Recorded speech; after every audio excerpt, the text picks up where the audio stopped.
ఉమ్మడి ప్రకాశం జిల్లాలో మేదరమెట్ల వద్ద ఎమర్జెన్సీ రన్వేపై ఈ రోజు ఎయిర్ ఫోర్స్ ట్రయల్ రన్ నిర్వహించనున్నారు. విపత్తుల సమయంలో వినియోగించుకునేందుకు ఉమ్మడి ప్రకాశం జిల్లాలో మేదరమెట్ల, సింగరాయకొండ వద్ద 2 ఎమర్జెన్సీ రన్వేలు నిర్మించారు. ఈ రోజు ఉదయం 9 గంటల నుంచి మధ్యాహ్నం 12 గంటల వరకు మరోసారి ట్రయల్ రన్ చేపడుతున్నారు. రన్వేపై కార్గో, జెట్ విమానాలు దిగుతాయి.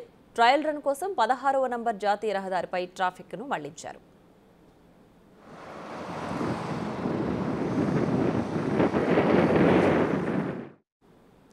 గత ఏడాది మేదరమెట్ల వద్ద రన్వేపై 4 కార్గో విమానాలు, 1 జెట్ విమానంతో ట్రయల్ రన్ నిర్వహించారు. రన్వే దిగకుండా 100 మీటర్ల ఎత్తులో ట్రయల్ రన్ చేపట్టారు. రేణంగివరం, కొరిసపాడు మధ్య జాతీయ రహదారులపై ఎయిర్ ప్యాడ్ నిర్మించారు.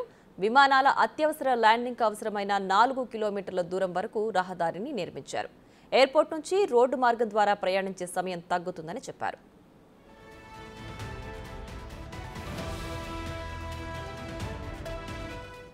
దేశవ్యాప్తంగా 19 చోట్ల అత్యవసర ల్యాండింగ్ కోసం రన్వేలు ఏర్పాటు చేశారు. అందుకే బాపట్ల జిల్లాతో పాటు ప్రకాశం జిల్లా సింగరాయకొండలలో 2 చోట్ల ఎమర్జెన్సీ రన్వేలను కేంద్రం సిద్ధం చేసింది. రన్వే కోసం 4 కిలోమీటర్ల పరిధిలో 6 మీటర్ల మేర తవ్వి 4 లేయర్లుగా సిమెంట్ రోడ్ నిర్మించారు. డివైడర్లను, చుట్టుపక్కల ఉన్న చెట్లను, విద్యుత్తు తీగలను తొలగించి నిర్మాణం చేపట్టారు.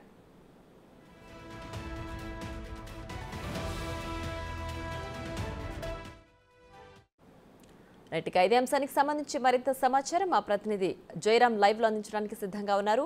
జయరాం, చెప్పండి, ప్రకాశం జిల్లాలో ఇవాళ నిర్వహించబోయే emergency trial air force trial run కి సంబంధించి పూర్తి డీటెయిల్స్ ఏంటి? ఎస్ప్రియ మరికొద్దిసేపట్లో బాపట్ల జిల్లా మేదరమెట్ల వద్ద యుద్ధ విమానాలు దిగబోతున్నాయి.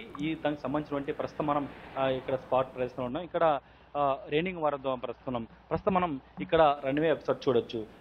ఈ రన్వే రోడ్డు మొత్తం ఇటు 4 ఏళ్ల క్రితమే ఈ రన్వేని అయితే ఇక్కడికి కంప్లీట్ చేయడం జరిగింది. ఇంతకుముందు 2 ఏళ్ల క్రితం 2018లో అక్కడికి విమానాలు ఇక్కడికి రావడం జరిగింది. అయితే ఆ వచ్చిన సమయంలో అయితే ఈ రోడ్డుపై ఈ రన్వేపై అప్పుడు ల్యాండ్ కావలేదు. అయితే ఈ రోజు 2 ఏళ్ల తర్వాత ఈ రోజు ఇక్కడికి ఒక యుద్ధ విమానంతో పాటు మరొక జెట్ విమానం కూడా అయితే ఈ రోజు ఇక్కడికి దిగనుంది. ఈ నేపథ్యంలో కూడా ఇక్కడ ఏర్పాట్లన్నీ కూడా చక్కచక్కగా ఇక్కడ జరిగిపోతున్నాయి. ప్రస్తుతం మనం చూడొచ్చు, ఇక్కడే ఈ రన్వే పై మొత్తం కూడా 4 విభాగాలు అయితే ఇక్కడ విభజించారు.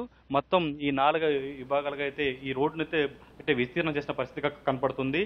మొత్తం 4 క్రాఫ్ట్గా ఇక్కడ విభజించారు. ఎందుకంటే ఈ దేశవ్యాప్తంగా ఎమర్జెన్సీ ల్యాండింగ్ కోసం అయితే ఇవన్నింటి కూడా ఇటువంటి ఏర్పాట్లు చేసిన పరిస్థితి కనపడుతుంది. అయితే ఆంధ్రప్రదేశ్లో ఇటు మేదరమెట్ల వద్ద అయితే ఇక్కడ మేదరమెట్ల వద్ద ఇక్కడ ఏర్పాటు చేశారు. ఒక ఎమర్జెన్సీ సమయంలో ఈ ల్యాండింగ్స్ అంటే చాలా ఉపయోగపడతాయని కూడా అయితే ఇటు నేవీ, ఇటు ఇండియన్ గవర్నమెంట్ అయితే భావించింది. ఈ నేపథ్యంలో కూడా ఎమర్జెన్సీ సమయంలో ఇటు వరదల సమయంలో, ఇటు భూకంపాల సమయంలో వచ్చినప్పుడు కూడా ఎమర్జెన్సీ ఈ ల్యాండింగ్ సమయానికి ఎంతో ఎమర్జెన్సీ ల్యాండింగ్ అనేది ఎంతో ఉపయోగపడుతుంది కూడా అయితే ఒక పక్క ఇండియన్ గవర్నమెంట్ భావించి ఇలాంటి రన్వేలను ఏర్పడిన పరిస్థితి కనపడుతుంది. అయితే ఈ రోజు ఇక్కడికి యుద్ధ విమానాలు ఇక్కడికి దిగడం నేపథ్యంతో ఈ NH 16 మొత్తం కూడా అయితే ఎటువంటి వెహికల్స్ రాకుండా అయితే ఇక్కడికి ఇటు స్థానిక